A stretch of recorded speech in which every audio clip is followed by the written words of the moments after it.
Good morning, everyone. Thank you. Today, I am going to hand you the blueprint for how you build and scale engineering teams, where every single individual is capable of stepping up as a leader.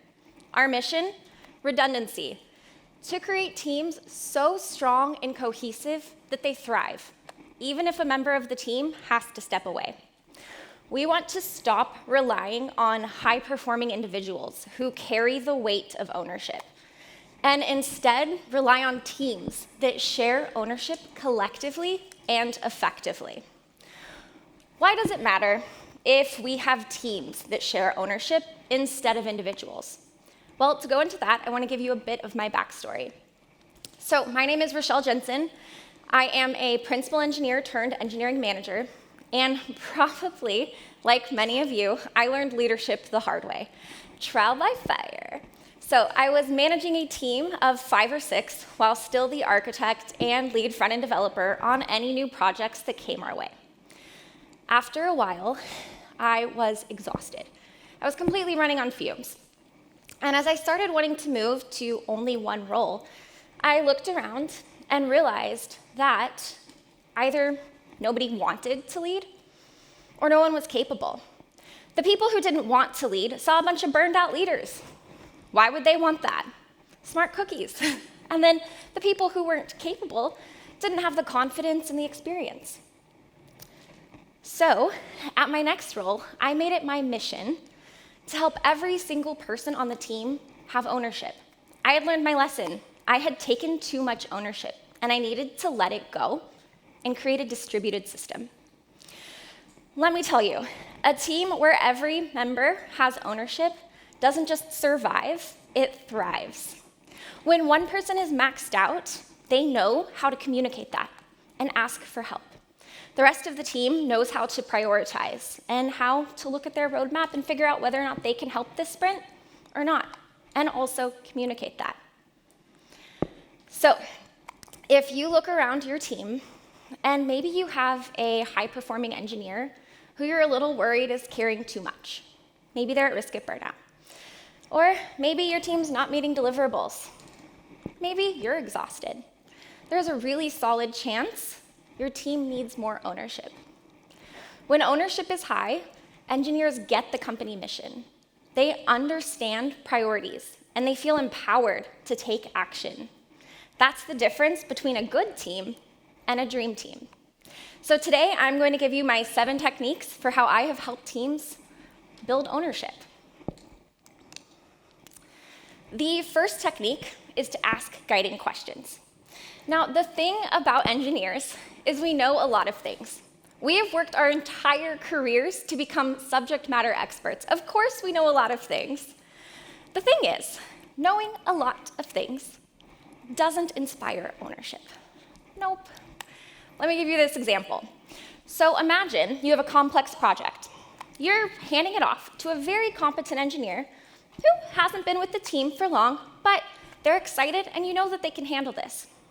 As they start digging into the project, they realize that there are 3 years of historical fixes here that are totally undocumented, and the tension starts to build. The team, noticing the tension, wants to help. So maybe yourself or maybe another tenured engineer comes up and says, hey, here's the solution I would create. The engineer goes, thank you. Okay, you built the original feature. So if this is what you would do, that's what I'll do too. Well, what happens next? Eventually, they run into a problem. And now, instead of knowing how to solve it, because they don't really know what they're working around, they know what solution they're building, but not why. They're going to need to go ask for help. So they're going to have to go to that experienced engineer and go, hey, how do I fix this? Oh, please help. And what happens over time is we get this imbalance of ownership. The experienced engineer is now taking on more ownership. Meanwhile, the project lead is actually losing confidence and losing ownership. So what we can do here is ask guiding questions. I like to ask, why is this the best possible solution? What are 2 other possible solutions you could come up with? These kinds of questions are going to help inspire critical thinking. And I really like to systematize this into systematize guiding questions into the project process. So what this means in action is I will ask, what 3 possible solutions can you come up with? Then for a junior engineer, what happens is we'll sit down together and go over the pros and cons of every single solution. From there, I'll reiterate the project goals, and we'll decide which solution best matches, or if none do. As somebody progresses throughout their career, this becomes more and more hands-off, to where eventually they are coming up with their preferred solution on their own, bringing it to the team, and now the team can practice asking guiding questions. Those questions might be, what happens on a day like Cyber Monday where we're getting slammed? What happens if a user sits there and is button smashing this button? What happens if this service returns an error code? The thing is, you know the answers. Of course you do. You know to ask the question. But the point isn't whether or not you know the answers. The point is to ask guiding questions to inspire critical thinking. The second technique is to embrace curiosity. Curiosity helps us challenge our assumptions and to take on new perspectives. It also helps create a more collaborative team. If I need to ask you a question and listen respectfully to your answer, that creates a beautiful feeling of feeling valued, feeling heard. We talk a lot about curiosity for solutions and projects. We're really good at it. So how can I make this solution better? How can I make it more efficient? How can I work within the timeline? How can I take this set of requirements and make a great solution? So we talk a lot about creativity and curiosity for projects and solutions. So today, I really want to focus on that for people. When I've started managing a new team, often one of the people at the company want to sit down and tell me every single thing about the people I'm managing. They want to tell me the strengths, the weaknesses, who the people are, their failures, what projects they worked on the last year, and where they see their career going. The thing is, imagine what you could achieve if you got to tell me who you are and who you want to be, instead of having somebody else put you in a box. So I like to ask curious questions of my employees without the prior knowledge and help figure out who they are. And remember that it's ever-changing. And this is something I want to do every quarter to 6 months to year. It's going to depend a little bit on the employee. So I'll ask, who do you want to be as a leader? How do you want to lead on this project? What would be a career highlight for you? What 3 words would you want people to describe you by? And really help people identify who they are, where they want to go. Maybe where they want to go isn't in their natural skill set. We'll have those conversations eventually, but I'm there to support them, not tell them what they can and can't do. By digging into these questions, you're helping to shape the person and the project. Curiosity creates a culture where everyone feels empowered to investigate, question, and grow. The next technique is to respond, don't react. So I am sure that almost all of us have assigned somebody a ticket and have had them come back to us and say, okay, well, I know that this was only supposed to take 2 days, but imagine if we actually did this 2-week solution. I think it's going to be better. We can react and go, oh, okay, the customer really needs this. Please get this done. So we can react, seen it happen. We can go, come on, this is not an every sprint thing. It's that emotion, that reaction.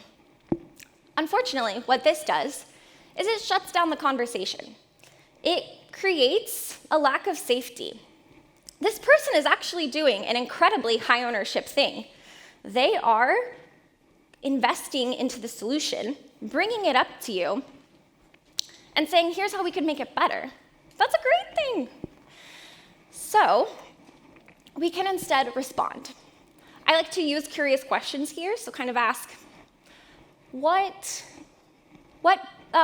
impact will this have on the customer? How could we break this up into multiple priorities? What impact is this going to have on the team? So focusing on those impact-based questions and helping them think about priorities, where we're headed, understanding how the solution is going to benefit the long term. By doing that, we're helping people feel safe on the small things talking with us. We're building that feeling of safety and of valued when you're bringing your ideas up. So we want to respond, not react. The fourth technique is gratitude. I think somebody said this in a talk really well yesterday. Thank yous help you reinforce the behavior you want to see. So, whenever somebody does a high ownership task, saying thank you goes such a long way. When somebody picks up a very urgent task, maybe a very urgent bug ticket, without being asked, say thank you. If a team is implementing your code, run into an issue, and your developer is like, yeah, I have the 30 minutes to helps unblock a team totally unasked, that's the kind of thing I'll write down and bring up in a one-on-one and say thank you, or maybe mention in a retro. We want to say thank you and reinforce those high ownership things, help people feel valued, see them. I really like to ask in my first one-on-one with people, how do you like to receive gratitude? And the reason is I want to give gratitude in a way it's going to be felt. If I'm running around saying thank you, but it never lands with the person, it doesn't matter very much. So I want to say thank you in a way that they're going to feel it and feel valued. Another great form of gratitude is celebration. So for celebration, I like to do a silly workiversary poem. I will go and grab employees' mid-year, end-of-year positive feedback, plug it into ChatGPT, create a little limerick, little poem, and I'll put it in a team or a public channel. And this is a great way to be able to the whole company can put emoji responses on it or a thread, funny things or nice memories. And I knew it was effective, and my team liked it, because I was late the second or third time I did it, and they were like, where's my ChatGPT poem? Where's my celebration? And I was like, oh, I was just trying this out. So pay attention to how your team responds. It is a constant feedback loop. As a leader, you're trying new things out. You're seeing what's landing. You're thinking outside the box. That's who you are. Pay attention to the feedback you're getting.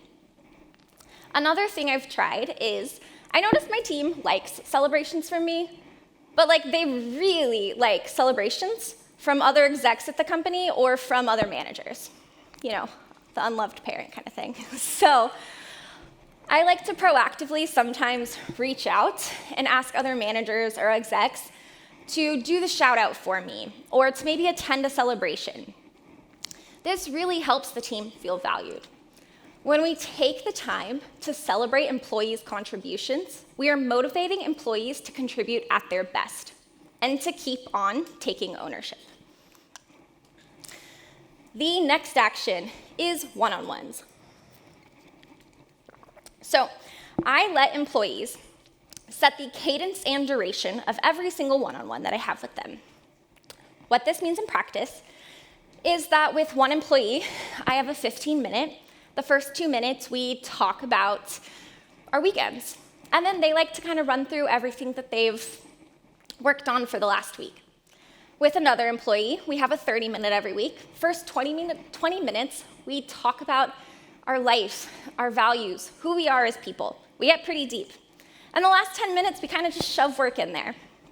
With yet another employee, they show up with an entire page of documentation that they want to go through line by line.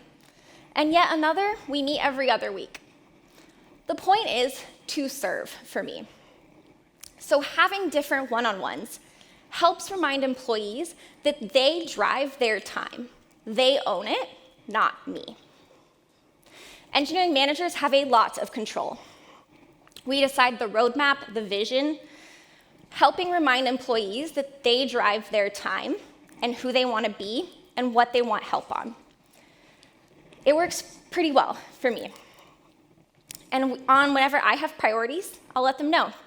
Hey, today I have these 2 topics. How do you want to prioritize them? Or today I have a really important topic. Can that go first? The next part of one-on-ones is positive feedback. Engineers are so good at critical feedback, and it bugs. We spend all day, every day, asking how we can make something better. How can this code be more efficient? How can I mitigate the risk? What have I not thought of? The second you get something good, you walk away. Over time, I've noticed this starts to impact how the person thinks about themselves. How can I be better? What am I not doing well enough? Why haven't I gotten to the next promotion fast enough? That person over there did it in 1 year. That must be good. That must be the solution. How do I match that? So I really like to focus on positive feedback and making sure people understand what they're doing well. Because the thing is, we're doing a lot of things well. Projects are getting finished. We're collaborating with people. People are getting promotions. More is going well than is going not well. So I will ask employees after a project, hey, what did you do well on this project? If an employee can't tell me, then that is a really solid indicator that we need to work on their confidence. So I'll ask them, what did you do well? I will always be ready to give 1 or 2 things that they've done well, and I will also ask them to think about it. This might include going and asking their peers if they're comfortable. Hey, what did I do well? Maybe coming back our next one-on-one and talking about it with me. I'll also start practicing. So before the next project, what do you want to do well on this project? After the project, how did you meet that? How do you feel about where you did well? And we'll start practicing focusing on who they are, what they bring to their table, and their skill sets. Because they're mostly doing things well. The next part of one-on-ones is critical feedback. So as I said, I think as engineers, we're pretty good at critical feedback. So I'm going to focus on career critical feedback. There's a tool I really like to use, so I will take the career ladder, and I will ask employees to highlight in red, yellow, or green every single item in their role and every item in the role they want to move to. The reason for doing this is whenever people transfer to my team, or a lot of different reasons, they will sometimes feel out of control with their career. Oh, I'm switching to a new team. Now I'm going to have to start all over again with this manager. They don't feel like they own their career. Ownership isn't something just for projects. Ownership is a skill you have as a person. You have ownership, you have low amounts, you have high amounts, or you don't. Careers are such an important part of an engineer. So helping people feel like they have ownership in their career is vital. So after having them go through and highlight in red, yellow, and green, I'll give them the option. Would you like me to do this exercise as well? If they say yes, they're like, okay, great. We'll have a conversation, and we'll sit down and talk about where we agree and where we disagree. Now, let me tell you, the first time you have this conversation, it is terrifying. But if you have been responding instead of reacting, if you have been embracing curiosity, you've already created the safety you need for this conversation. It goes really well. You help people feel empowered to drive their career, to be able to speak to it. So, handing over the one-on-ones, or handing over the reins in one-on-ones, is important to remind engineers that they own their own careers. Technique number 6 is guardrails. I have been known to say one of my beliefs is that I would like to lead from behind as an engineering manager. It is definitely not the best way of saying that, so if you have any other ideas, feel free to let me know. But that's how it makes sense in my head. what I mean by this is that, and as an engineering manager, my goal is to set the project vision, to set the guardrails, and to then step aside. I like to imagine it like a bowling alley. So the project goals are the pins, the guardrails are the bumpers, and then I've set up a lineup. I've decided which team members are going to work on this project. And then I step aside. The engineer gets to go pick up the ball, execute the project, and take ownership. They get to practice making decisions.